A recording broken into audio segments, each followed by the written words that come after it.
जय जोहार, नमस्कार। दैनिक छत्तीसगढ़ चैनल पर आप सभी का एक बार फिर से बहुत बहुत स्वागत है। छत्तीसगढ़ की रोजाना बड़ी खबरों को जानने के लिए इस चैनल को जरूर सब्सक्राइब कर लीजिए, ताकि बिना किसी रुकावट छत्तीसगढ़ की सारी बड़ी खबरें हम आप तक रोजाना पहुंचा सके। छत्तीसगढ़ के बीज उत्पादक किसानों को एक बड़ी सौगात जो है शायद सरकार ने दी है, जहां 3556 हितग्राहियों के खाते में 8 करोड़ 20 लाख रुपए की राशि हस्तांतरित कर दी गई। कृषि विकास एवं किसान कल्याण मंत्री रामविचार नेताम ने नवा रायपुर में छत्तीसगढ़ राज्य बीज एवं कृषि विकास निगम द्वारा आयोजित कार्यक्रम में प्रदेश के तकरीबन 3556 बीज उत्पादक किसानों को वित्तीय वर्ष 2024-25 का 8 करोड़ 20 लाख रुपए भुगतान किया। डीबीटी के माध्यम से यह राशि सीधे उनके खातों में ऑनलाइन तरीके से अंतरित कर दी गई। ये राशि मंडी निधि के अंतर्गत हितग्राहियों को प्रदान किया गया है। इस मौके पर प्रदेश के सैकड़ों किसानों द्वारा प्रक्रिया केंद्रों से वीडियो कॉन्फ्रेंसिंग के माध्यम से जुड़ते नजर आए। मंत्री नेताम ने बीज उत्पादक किसानों से चर्चा कर गुणवत्तापूर्ण बीज उत्पादन के लिए उनका हौसला बढ़ाया। बड़ी खबर जनगणना को लेकर, जहां बीते दिन से जनगणना शुरू हो चुकी है और किसी भी दस्तावेज की जरूरत इस जनगणना के लिए नहीं पड़ने वाली है। आपको सिर्फ जनगणना अधिकारी को अपनी जानकारी साझा करनी है। दरअसल छत्तीसगढ़ में जनगणना 2026 नई डिजिटल व्यवस्था के अंतर्गत शुरू हो चुकी है, जिसमें स्वगणना और प्रगणकों के लिए डेटा संग्रहण कार्य किया जा रहा है। इस प्रक्रिया को पारदर्शी, सुरक्षित और आसान बनाने पर खास जोर दिया जा रहा है। छत्तीसगढ़ के जनगणना अधिकारी कार्तिकेय गोयल ने बताया कि यह जनगणना राज्य की विकास योजनाओं के लिए आधार बनने जा रही है। उन्होंने स्वगणना की स्थिति, प्रगणकों की भूमिका, डेटा सुरक्षा और नागरिकों की भागीदारी से जुड़े सभी पहलुओं पर विस्तार से जानकारी दी। बता दें कि स्वगणना की स्थिति अगर हम बात करें तो 30 अप्रैल शाम 6 बजे तक कुल मिलाकर 1,32,195 परिवारों ने स्वगणना की, जो 2011 के आधार पर तकरीबन 2.34% है। जिन परिवारों ने स्वगणना की है, उन्हें 1 से लेकर 30 मई के बीच प्रगणक के आने पर अपनी SID साझा करनी होगी। यदि SID मैच हो जाती है तो प्रगणक जानकारी की पुष्टि कर सबमिट करेगा, अन्यथा 33 प्रश्नों की जानकारी एक बार फिर से दर्ज की जाएगी। कमर्शियल गैस सिलेंडर की कीमत में भारी वृद्धि कर दी गई है और इसकी वजह से अब आने वाले दिनों में चाय नाश्ते तक के दाम पूरी तरीके से बढ़ाए जा सकते हैं। छत्तीसगढ़ के रायपुर में मई की शुरुआत के साथ ही महंगाई ने एक बार फिर से आम आदमी की जेब पर बहुत बड़ा प्रहार किया है। कमर्शियल गैस सिलेंडर की कीमतों में 993 रुपए की भारी बढ़ोतरी होटल, रेस्टोरेंट और ढाबा संचालकों की चिंताएं बढ़ाती नजर आ रही है। रायपुर समेत पूरे प्रदेश में इसका अच्छा खासा असर अब दिखाई देने लगा है। अब बाहर खाना पीना महंगा होना लगभग तय माना जा रहा है, क्योंकि बढ़ती लागत का बोझ सीधे ग्राहकों की जेब पर पड़ेगा। तेल कंपनियों द्वारा 19 किलो वाले कमर्शियल गैस सिलेंडर के दाम में की गई इस बढ़ोतरी के बाद छत्तीसगढ़ में इसकी कीमत अब 3,000 रुपए के आंकड़े को पार कर चुकी है। यह वृद्धि हाल ही के वर्षों में सबसे बड़ी मानी जा रही है। होटल और रेस्टोरेंट व्यवसाय से जुड़े लोगों का कहना है कि इतनी बड़ी बढ़ोतरी के बाद मौजूदा कीमतों पर ग्राहकों को सेवाएं देना मुश्किल हो जाएगा। बढ़ती लागत को देखते हुए होटल और कैफे संचालक अब अपनी मेन्यू कार्ड में बदलाव की तैयारी कर रहे हैं। कई जगहों पर पहले से ही दाम बढ़ाने पर विचार शुरू हो चुका है। विशेषज्ञों का मानना है कि इसका असर अब सीधे थाली पर पड़ेगा, जैसे कि दाल, चावल, सब्जी, रोटी से लेकर नाश्ते, यानी सब कुछ जो होटलों में बनाए जाते हैं महंगे होने वाले हैं। छत्तीसगढ़ में आने वाले दिनों में 50 किलोमीटर की रफ्तार से आंधी चल सकती है। 2 सिस्टम एक्टिव हुए हैं और इसकी वजह से 4 दिन बारिश के आसार नजर आ रहे हैं। छत्तीसगढ़ में भीषण गर्मी के बीच मौसम का मिजाज बदल चुका है। मौसम विभाग ने आने वाले 4 दिनों तक प्रदेश के सभी संभागों में गरज चमक और बिजली गिरने के साथ ही हल्की बारिश की संभावना जताई है और इसी के साथ ही 50 किलोमीटर प्रति घंटे की रफ्तार से तेज हवाएं चलने को लेकर अलर्ट जारी किया गया है, जिससे आने वाले 48 घंटे में अधिकतम तापमान में 1 से लेकर 2 डिग्री सेल्सियस तक की गिरावट आएगी। इसके पहले गुरुवार को प्रदेश के कई हिस्सों में मौसम के तेवर देखने को मिले। रायगढ़ और गरियाबंद जिले के कई इलाकों में भीषण गर्मी के बीच जमकर ओले गिरे। गरियाबंद के इंदा गांव, उदंती और जुगाड़ क्षेत्र में ओलावृष्टि इतनी तेज थी कि नेशनल हाईवे 130C और खेतों में बर्फ की सफेद चादर सी बिछ गई। बीते 24 घंटों के दरमियान छत्तीसगढ़ में हल्की बारिश दर्ज की गई। हालांकि गर्मी का असर अब भी बरकरार है। 43.6 डिग्री सेल्सियस के साथ दुर्ग सबसे प्रदेश में गर्म स्थान रहा, जबकि जगदलपुर में न्यूनतम तापमान 24.1 डिग्री सेल्सियस दर्ज किया गया। वहीं प्रदेश के अलग अलग इलाकों में गरज चमक के साथ 40 से 50 किलोमीटर प्रति घंटे की रफ्तार से तेज हवाएं चलने की संभावना है। साथ ही कहीं कहीं पर हल्की बारिश भी हो सकती है। रायपुर में मौसम बादल छाए रहे, बारिश और गरज चमक की संभावना अभी भी जताई गई है। 3 मई से लेकर 22 मई तक बिलासपुर जोन की 18 ट्रेनों को कैंसिल किया जा चुका है। 20 गाड़ियां शॉर्ट टर्मिनेट कर दी गई हैं और 2 के रूट बदल दिए गए हैं। इसकी वजह से यात्रियों को अब दिक्कतों का सामना करना पड़ेगा। छत्तीसगढ़ के बिलासपुर जोन की 18 ट्रेनें रद्द कर दी गई हैं, जिनमें रायपुर रेलवे मंडल की 8 पैसेंजर ट्रेनें जबकि नागपुर रेलवे मंडल की 10 पैसेंजर ट्रेनें शामिल हैं। ये ट्रेनें 3 मई से लेकर 22 मई के बीच अलग अलग तारीखों में नहीं चलने वाली हैं। 2 गाड़ियों के रूट बदल दिए गए हैं जबकि 20 ट्रेनों को शॉर्ट टर्मिनेट किया गया है। इनमें बिलासपुर और रायपुर से गुजरकर जाने वाली कई ट्रेनें शामिल हैं। इस वजह से टाटानगर, इतवारी, बालाघाट के अलावा रायगढ़, कोरबा, गेवरा रोड से लेकर बिलासपुर और रायपुर जाने वाले यात्रियों को दिक्कतों का सामना करना पड़ेगा। साथ ही साथ रेलवे ने बताया कि नागपुर रेलवे मंडल के गोंदिया स्टेशन के प्लेटफॉर्म नंबर 4 पर मेंटेनेंस का काम किया जाना है और इस काम के चलते गोंदिया के प्लेटफॉर्म नंबर 4 यानी डाउन मेन लाइन तकरीबन 20 दिनों तक बंद रहेगी और इसी वजह से 10 एक्सप्रेस पैसेंजर ट्रेनों को रद्द किया जा रहा है।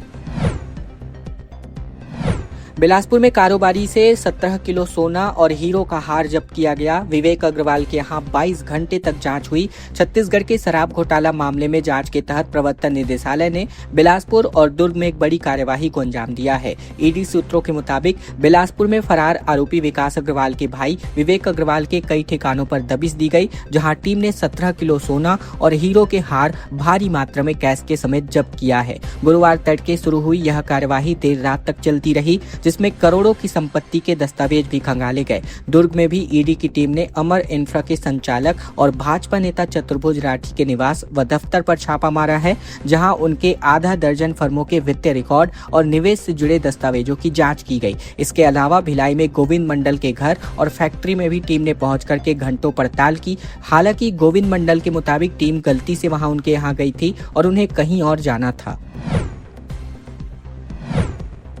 छत्तीसगढ़ के गरियाबंद में एक बार फिर से महसूस किए गए भूकंप के हल्के झटके। लगातार तीसरी बार ये घटना है बीते 36 घंटे के अंदर। आकाशीय बिजली गिरने की वजह से भी एक बालक की मौत हो गई। छत्तीसगढ़ के गरियाबंद जिले के ओडिशा बॉर्डर एरिया क्षेत्र में धरती की बार बार कांपती हलचल और खराब मौसम ने लोगों की चिंता बढ़ा दी है। एक और पिछले 36 घंटे में तीसरी बार भूकंप के झटके महसूस किए गए, तो वहीं आकाशीय बिजली गिरने की वजह से एक मासूम की मौत ने पूरे इलाके को झकझोर दिया है। जानकारी के मुताबिक शुक्रवार दोपहर तकरीबन 2:20 पर देवभोग क्षेत्र में हल्के भूकंप झटके महसूस किए गए। इसके पहले बीती रात 7:20 पर भी धरती कांपी थी। एक दिन पहले आए झटके के रिक्टर स्केल पर तीव्रता 0.7 मापी गई थी। हालांकि अब तक किसी भी तरह के जान माल के नुकसान की खबर नहीं है, लेकिन लगातार हो रही इस गतिविधि के कारण ग्रामीणों में भय का माहौल बना हुआ है। एहतियातन के तौर पर कई लोग घरों से बाहर निकलकर खुद खुले स्थानों पर समय बिताते नजर आए।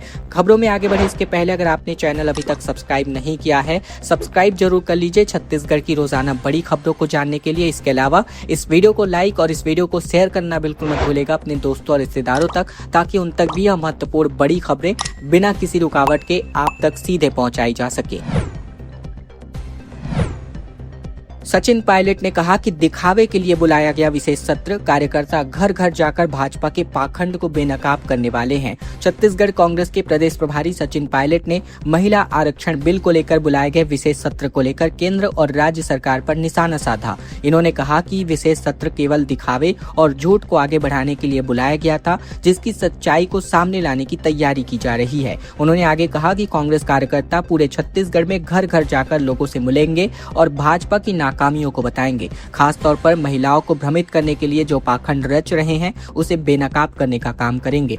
पायलट ने कहा कि सदन में राहुल गांधी और सोनिया गांधी पहले ही इस मुद्दे पर बोल चुके हैं। महिला आरक्षण बिल 3 साल पहले ही पास हो चुका था, लेकिन भाजपा सरकार ने इसे लागू नहीं किया और लंबे समय तक रोक कर रखा। जब महिला आरक्षण के नाम पर सरकार जनगणना से पहले परिसीमन करना चाहती है, जिसका विपक्ष ने विरोध किया। कांग्रेस का कहना है कि अगर अभी लोकसभा में 1/3 महिलाओं को आरक्षण दिया जाता है तो पार्टी इसका समर्थन करेगी। उन्होंने कहा कि सरकार अपने राजनीतिक फायदे के लिए महिला आरक्षण का इस्तेमाल कर रही है। अब सरकार की मंशा सामने आ गई है कि और यह मुद्दा जनता के सामने रखा जाएगा।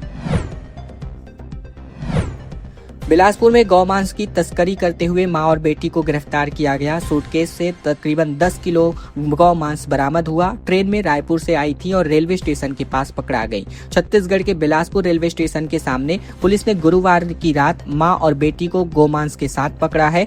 दोनों ही ट्रॉली बैग में मांस छिपा करके अपने घर ले जा रहे थे। बताया जा रहा है कि मां बेटी रायपुर से ट्रेन में सवार होकर बिलासपुर पहुंची थी। मामला तोरवा थाना क्षेत्र का है। जानकारी के मुताबिक पुलिस ने ट्रॉली बैग से 10 किलो गांजा बरामद किया है। वहीं मामले की जांच खबर मिलते ही हिंदू संगठन के सदस्य बड़ी संख्या में थाने पहुंचे और उन्होंने इस मामले पर सख्त कार्यवाही करने की मांग करते हुए पुलिस को ज्ञापन सौंपा। वहीं पुलिस को आशंका है कि इन महिलाओं का इस्तेमाल कुरियर के तौर पर किसी गिरोह ने किया हो। फिलहाल पुलिस अब इस मां बेटी की पूछताछ कर पुलिस गिरोह की जानकारी जुटा रही है।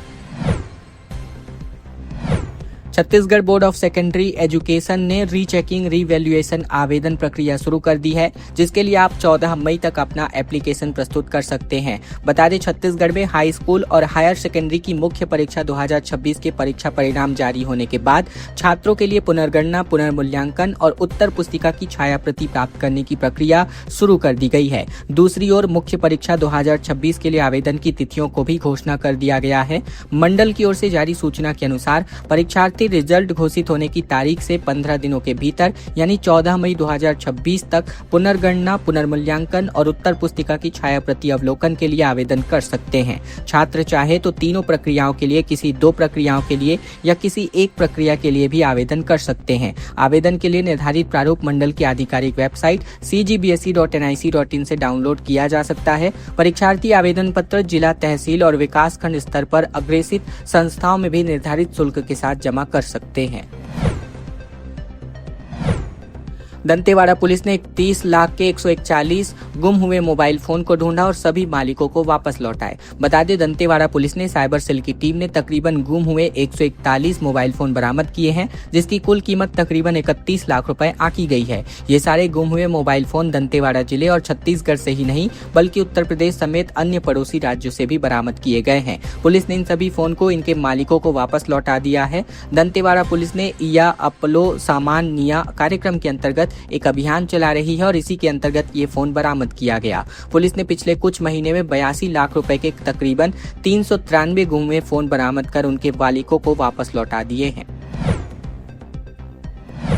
दुर्ग में 1100 अतिथि शिक्षकों का प्रदर्शन जारी है। कलेक्टर को ज्ञापन सौंपा गया, जिसपे नियमितीकरण समेत 12 माह का वेतन भुगतान की मांग को लेकर नाराजगी देखने को मिल रही है। दुर्ग जिले में बीते दिन राज्य अतिथि शिक्षक यानी विद्यामितान संघ के बैनर तले तकरीबन 1100 शिक्षकों ने अपनी लंबित मांगों को लेकर जोरदार प्रदर्शन किया। शिक्षा मंत्री के गृह जिले में पहुंचकर शिक्षकों ने कलेक्ट्रेट परिसर में धरना देकर शासन के खिलाफ जमकर नाराजगी जताई और कलेक्टर को ज्ञापन सौंपा। प्रदर्शन के दौरान शिक्षकों ने नियमितीकरण दो, समान काम समान वेतन और 12 माह वेतन दो जैसे नारे लगाए। अतिथि शिक्षकों ने अपनी मांगों में शिक्षा विभाग में संविलियन या समायोजन, 12 महीने का वेतन, ग्रीष्मकालीन अवकाश का मानदेय और समान कार्य समान वेतन लागू करने की मांग रखी। संघ का कहना है कि वे वर्षों से नियमित व्याख्याताओं की तरह जिम्मेदारियां निभा रहे हैं, लेकिन उन्हें अस्थायी मानकर कम वेतन और सीमित सुविधाएं दी जा रही हैं।